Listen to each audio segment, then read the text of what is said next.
Helena e Anacleta pareciam galvanizadas na contemplação daquele semblante animado por intensa vida interior.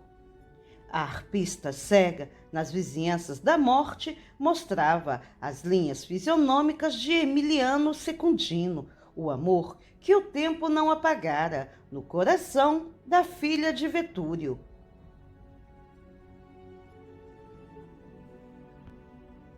Lívia, falou Tassiano, compadecidamente. Apresento-te minha esposa e nossa amiga Anacleta. O rosto da infeliz iluminou-se de profunda alegria. Agradeço a Deus esta hora, exclamou em voz sussurrante, com humildade. Eu sempre desejei pedir às senhoras me desculpassem a má impressão que lhes causava. Muitas vezes desejei aproximar-me para dizer-lhe do meu respeito e amizade. Entretanto, as circunstâncias não me favoreceram.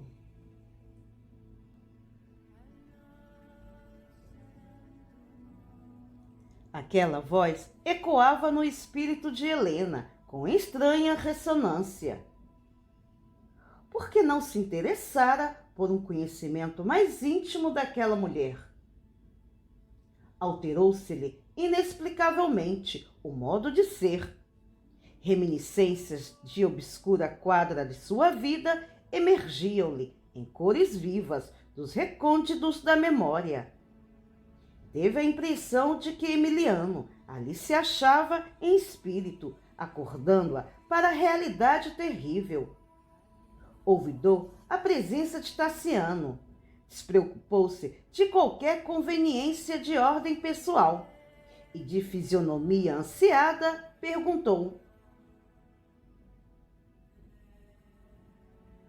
onde nasceste? Em Cipro, senhora. Quem te foi mãe no mundo? A agonizante sorriu com esforço e esclareceu. Oh, não tive a felicidade de conhecer minha mãe. Fui recolhida por meu velho pai adotivo em uma charneca. E desculparias aquela que te deu a vida se algum dia a encontrasses? Como não? Sempre rendi carinhoso culto ao coração materno em minhas preces de cada dia. A matrona, pálida, trêmula de terror perante a face nua da verdade, continuou indagando. E se tua mãe te roubasse o esposo, o pai e a própria saúde, impondo-te o escárnio público? Ainda assim, confirmou Lívia, sem vacilar. Não seria para mim diferente. Quem de nós neste mundo poderá julgar com segurança? Minha mãe, embora me quisesse com todo amor, talvez fosse obrigada a ferir-me em meu próprio bem. Creio que, em tudo, devemos render graças a Deus. Ante a espantada mudez de Helena, Anacleta avançou para a agonizante, com fervoroso interesse. A genitora não te deixou qualquer recordação? Inquiriu a governanta, com ansiosa expectativa. Lívia refletiu alguns momentos, como quem buscava forças para conversar, e falou, confirmando. Penso que minha mãe tinha a intenção de encontrar-me, porque me deixou nas rendas do berço um camafeu que meu pai me ensinou a trazer sobre o coração. Anacleta, à frente de Tassiano estupefato, revistou-lhe o tórax e tirou-lhe a joia de marfim, em que brilhava a imagem de Cibele, primorosamente esculpida, e da qual Helena jamais se separava nos passeios com Secundino. Na filha de Vetúrio mais se acentuara a palidez. Descobrira a própria filha, sobre quem fizera pesar a clava de sua frenética perseguição. Aquela era a flor ressequida dos seus primeiros sonhos.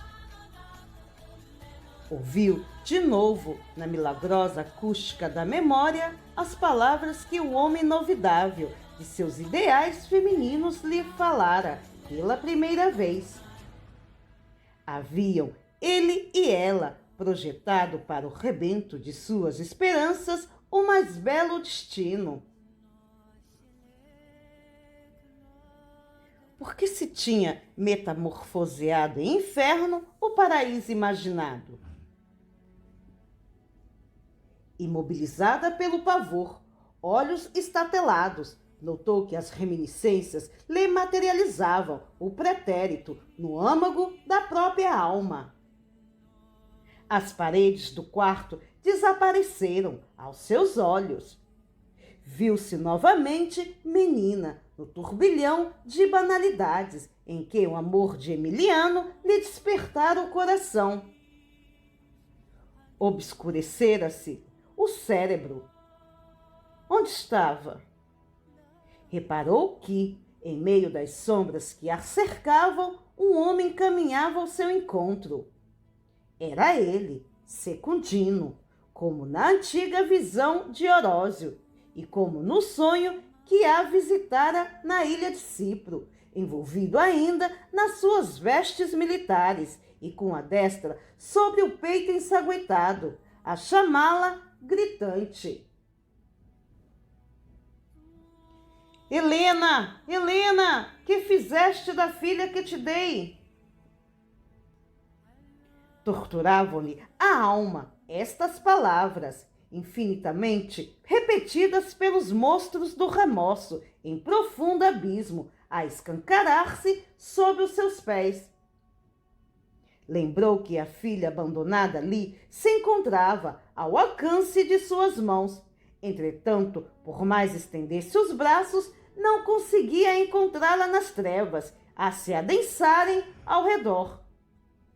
Somente o rosto de Emiliano crescia descomunal ante a sua visão espavorida, e só a inquietante interrogação dele lhe alcançava os ouvidos.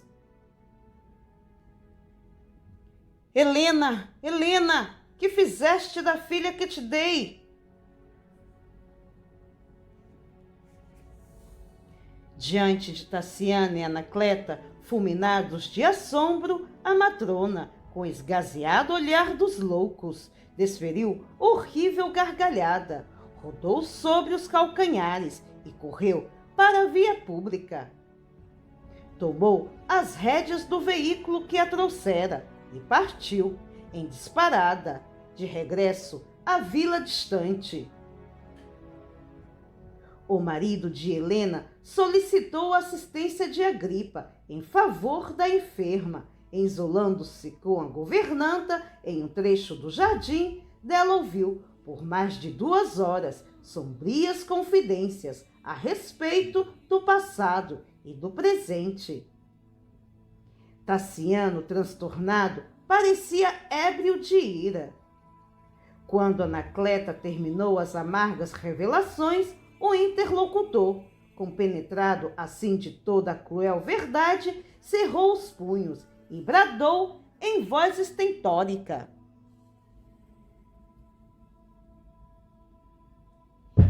Helena é indigna de respirar entre os mortais. Será estrangulada por minhas próprias mãos. Descerá ainda hoje para as horrendas regiões tartárias, onde curtirá bem merecidas penas.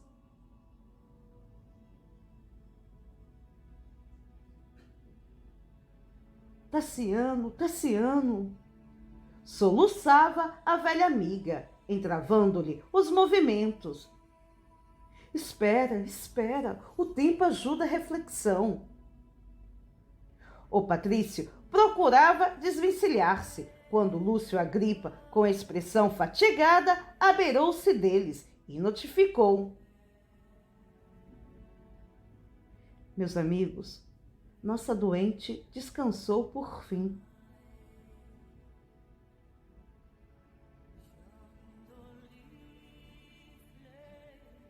Alanceado duplamente no coração, o pai de Blandina correu ao quarto simples e contemplou o rosto de Lívia, macerado e lívido, sob o halo da morte.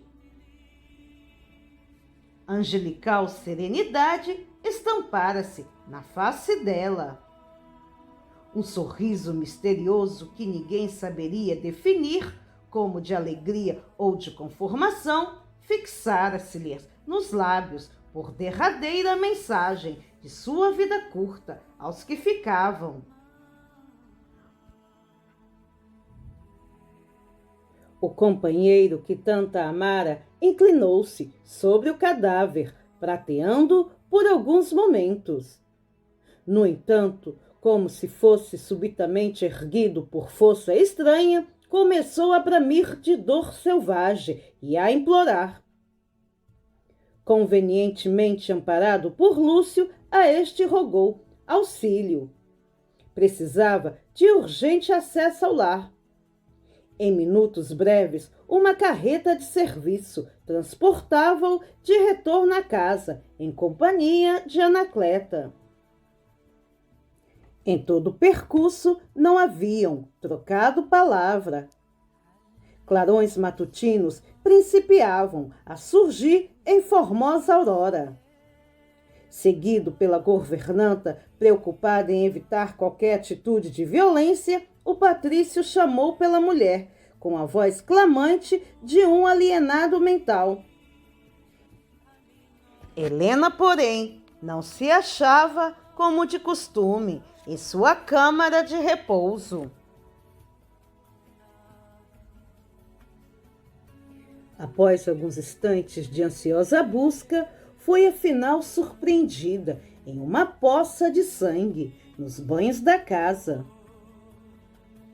A desventurada matrona, transtornada pelos quadros terrificantes da culposa consciência, abriu os pulsos com as próprias mãos. Anacleta prorrompeu em ruidosas exclamações. Todos os servos acorreram presurosos para o socorro, que não mais tinha razão de ser.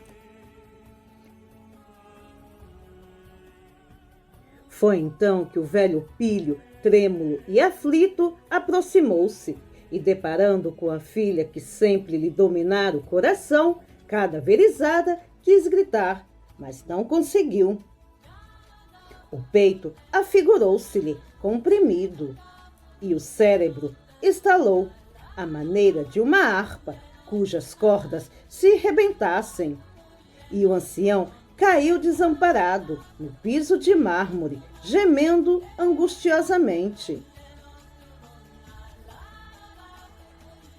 A noite trágica passou qual furacão, desapiedado e ululante.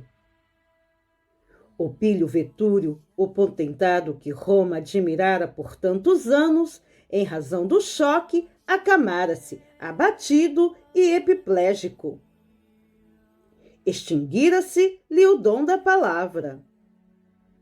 Não obstante o imenso esforço para recuperá-lo, não conseguiu senão emitir sons guturais com simiesca expressão. Dias desdobraram-se sobre dias, e enquanto uma soberba trirreme o conduzia sob os cuidados de Anacleta a caminho de Hóstia, Tassiano e Blandina, acompanhados de Quinto Celso, regressavam à Gália Lugdunense, chagados de saudade e de dor. O orgulhoso filho de Quinto Varro, que desde a juventude desdenhava a plebe, a que apenas se humilhava superficialmente no culto aos deuses das vitórias imperiais, começava a dobrar a cabeça.